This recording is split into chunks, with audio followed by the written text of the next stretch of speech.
And here we are, the granddaddy of all quantum weirdness, the infamous double slit experiment.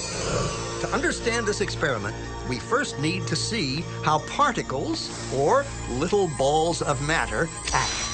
If we randomly shoot a small object, say a marble, at the screen, we see a pattern on the back wall where they went through the slit and hit. Now, if we add a second slit, we would expect to see a second band duplicated to the right.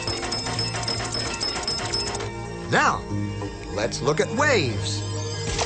The waves hit the slit and radiate out, striking the back wall with the most intensity directly in line with the slit. The line of brightness on the back screen shows that intensity. This is similar to the line the marbles make. But when we add the second slit, something different happens. If the top of one wave meets the bottom of another wave, they cancel each other out. So now, there is an interference pattern on the back wall. Places where the two tops meet are the highest intensity, the bright lines, and where they cancel, there is nothing. So, when we throw things, that is, matter, through two slits, we get this, two bands of hits. And with waves, we get an interference pattern of many bands. Good so far. Now, let's go quantum.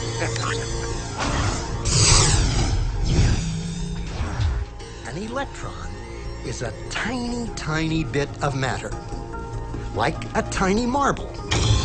Let's fire a stream through one slit. It behaves just like the marble, a single band.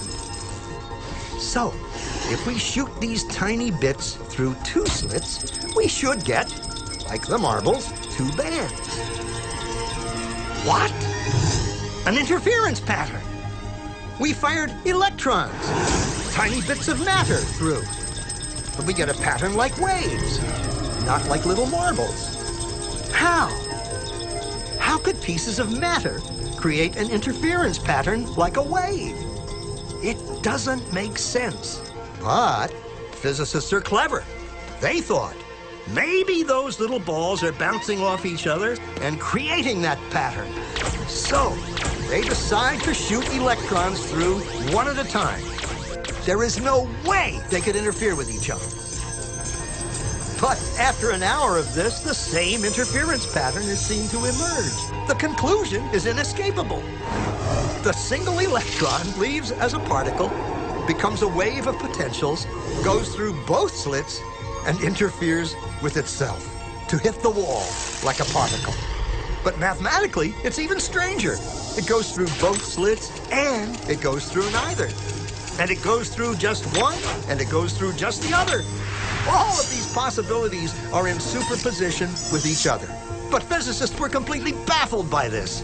So they decided to peek and see which slit it actually goes through. They put a measuring device by one slit to see which one it went through and let it fly. But the quantum world is far more mysterious than they could have imagined. When they observed, the electron went back to behaving like a little marble.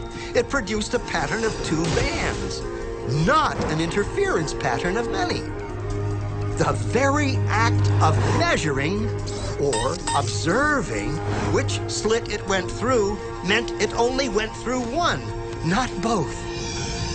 The electron decided to act differently, as though it was aware it was being watched. And it was here that physicists stepped forever into the strange, never-world of quantum events. What is matter? Marbles or waves?